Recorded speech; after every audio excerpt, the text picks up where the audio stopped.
Hello everyone, सभी को मेरा नमस्कार। तो हम कर रहे कक्षा 10 का 10वां चैप्टर प्रकाश परावर्तन तथा अपवर्तन। इसके अंदर हम पढ़ रहे थे गोलीय दर्पणों द्वारा प्रतिबिंब का बनना, उसकी चिन्ह परिपाटी हमने देख ली थी, दर्पण सूत्र देख लिया था और आवर्धन देख लिया था। हम आगे थे न्यूमेरिकल के ऊपर। हमने उत्तल दर्पण से संबंधित एक न्यूमेरिकल कर लिया था।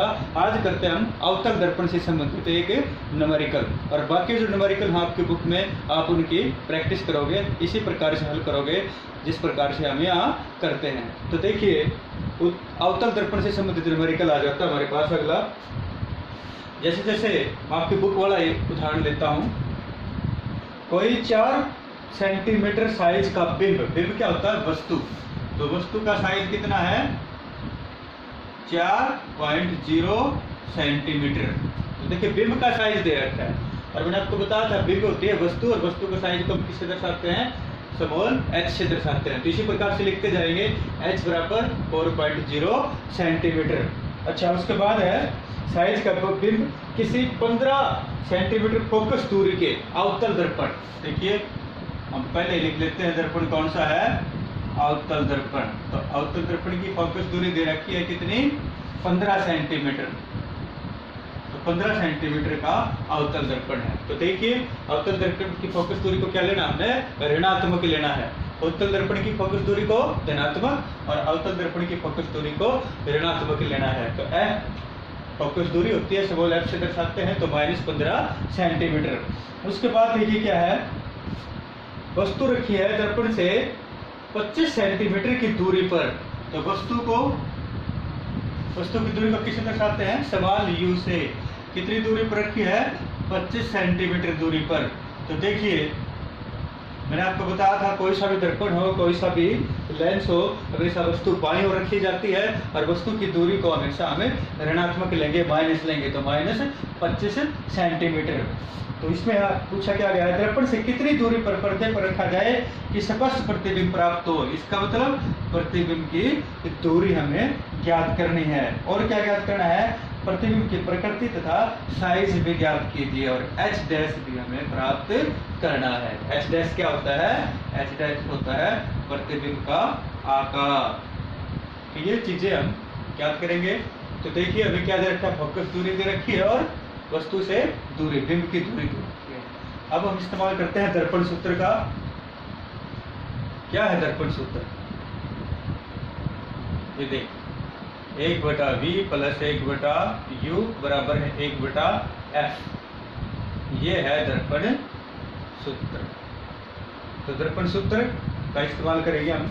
दर्पण सूत्र के अंदर तो ये मान हम दर्पण सूत्र के अंदर रखेंगे, उसी से हमारा जो न्यूमेरिकल है वो हल होगा।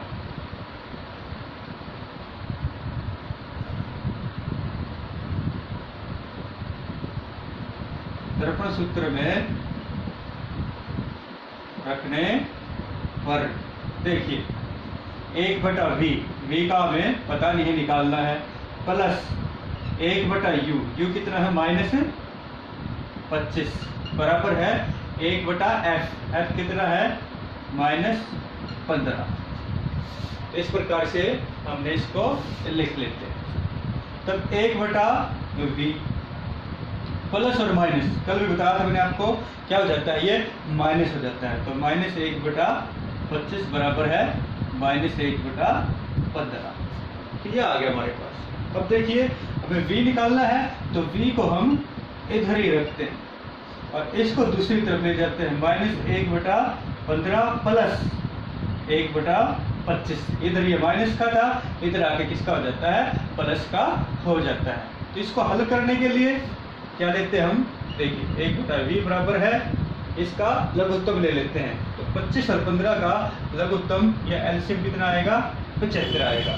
तो 15 पंजे 75, ये माइनस का है तो ये माइनस, और 25 3 75, तो +3। तो 1/v कितना आया हमारा? ये आया -5 + 3/75। इसको सॉल्व करते हैं तो -5 बड़ा है, तो 5 में से 3 गया, कितना आ गया? -2। तो -2/75 आया हमारा 1/v। तो v कितना आ जाएगा? तो इसको पलट देते हम, तो इसको भी पलट देंगे, तो v हो जाएगा -75/2। तो इसको हल करते हैं, 2 से 75 को भाग करते हैं, तो यह आ जाएगा हमारा -37.5 सेंटीमीटर। तो v का मान कितना आ गया? -37.5 सेंटीमीटर आ गया। तो इसका मतलब प्रतिबिंब की दूरी कितनी होगी? प्रतिबिंब की दूरी v बराबर होगी -37.5 सेंटीमीटर। इसका मतलब दर्पण से कितनी दूरी पर? 37.5 सेंटीमीटर की दूरी पर प्रतिबिंब बनेगा। अब इसमें एक चीज और ज्ञात करनी हमने, H डैश का सूत्र था हमारे पास, आवर्धन से ज्ञात करते हैं। H डैश बटे H बराबर -v/u। अब मान रख लेते हैं, H डैश निकालना हमने, H क्या था? 4 सेंटीमीटर, 4 बराबर माइनस v कितना आया? देखिए ये माइनस इसका है, ये माइनस इसका है, 37.5 बटे u -25। यहाँ माइनस से माइनस कट जाएगा, माइनस से रह जाएगा हमारे पास, तो यह आ जाता है हमारे पास H डैश बराबर है -37.5 बटे 25। देखिए यहाँ 4 बटे में था, इधर आकर क्या हो जाएगा? ये गुणा हो जाएगा। तो इस प्रकार से हम 4 की 37.5 से गुणा करेंगे, 5 चौके 20 से लगी 2, 4 सत्ते 28 और 2 30, और से लगी 3 और 4 3 12 और 3 15, 150/25। तो इसको हल करेंगे, तो देखिए यहाँ लिख देता हूँ मैं, ये तो हमने सोल्व कर लिया था। 25 से भाग करना है किसको? 150.0 से, -150.0 को 25 से भाग करना है, तो यह आ जाता है हमारा कितना? 6 सेंटीमीटर। ये किसका आकार आ गया? ये आकार आ गया किसका? प्रतिबिंब का। H डैश क्या है? प्रतिबिंब का आकार है। तो प्रतिबिंब का आकार क्या होगा? -6 सेंटीमीटर। और H डैश अगर माइनस में आता है तो इसका मतलब प्रतिबिंब कैसा है? तो वास्तविक और उल्टा है। तो यहाँ पर कैसा प्रतिबिंब बनेगा? वास्तविक और उल्टा प्रतिबिंब बनेगा। इसके द्वारा? अवतल दर्पण के द्वारा। तो देखिए मैं आपको फिर से बताता हूँ, पूरा समझाता हूँ। हमें दे रखा था वस्तु का आकार, बिंब का आकार, जो 4 सेंटीमीटर था। अवतल दर्पण के सामने कोई वस्तु कितनी दूरी पर रखी थी? 25 सेंटीमीटर की दूरी पर रखी थी। और अवतल दर्पण की फोकस दूरी कितनी थी? 15 सेंटीमीटर थी। मैंने आपको बताया था यू को तो हम हमेशा माइनस ही लेते हैं, ऋणात्मक लेते हैं कि कोई सा भी दर्पण और कोई सा भी लेंस है तो -25 सेंटीमीटर। और अवतल दर्पण के लिए जो फोकस दूरी होती है वो भी ऋणात्मक ली जाती है, तो -15। हमें क्या प्राप्त करना है न्यूमेरिकल में? v और H डैश। v मतलब प्रतिबिंब की दर्पण से दूरी, और H डैश मतलब प्रतिबिंब का आकार। तो हम दर्पण सूत्र का इस्तेमाल करेंगे। दर्पण सूत्र क्या हमारा? 1/v + 1/u = 1/f। तो जो दिए गए मान है वो दर्पण सूत्र में रखने पर क्या आता है? 1/v + u हमें दे रखा है 1/-25 बराबर है f दे रखा है 1/-15। तो दर्पण सूत्र में हमने u और f के मान रख लिए। अब देखिए यहाँ प्लस और माइनस था, प्लस माइनस क्या होगा? माइनस। इसको ध्यान रखना, ऐसे ही हो जाता है। तो ये दो चीज एक साथ में रखते तो इसको हम ब्रैकेट में यहाँ रख सकते हैं इस प्रकार से। तो प्लस और माइनस क्या होगा? माइनस। तो v -1/25 बराबर -1/15, क्योंकि 15 क्या था? फोकस दूरी था जो ऋणात्मक था, यहाँ भी इसको हम ऋणात्मक ही लेते हैं। अब उसके बाद क्या है?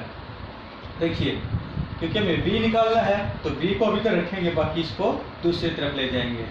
तो -1/25 को हम इधर ले आते हैं, v को खाली इधर रखते हैं, तो 1/v बराबर -1/15। इधर आके माइनस वाला किस क्या हो जाएगा? प्लस हो जाएगा। तो +1/25। अब लेते हैं हम इनका लघुत्तम।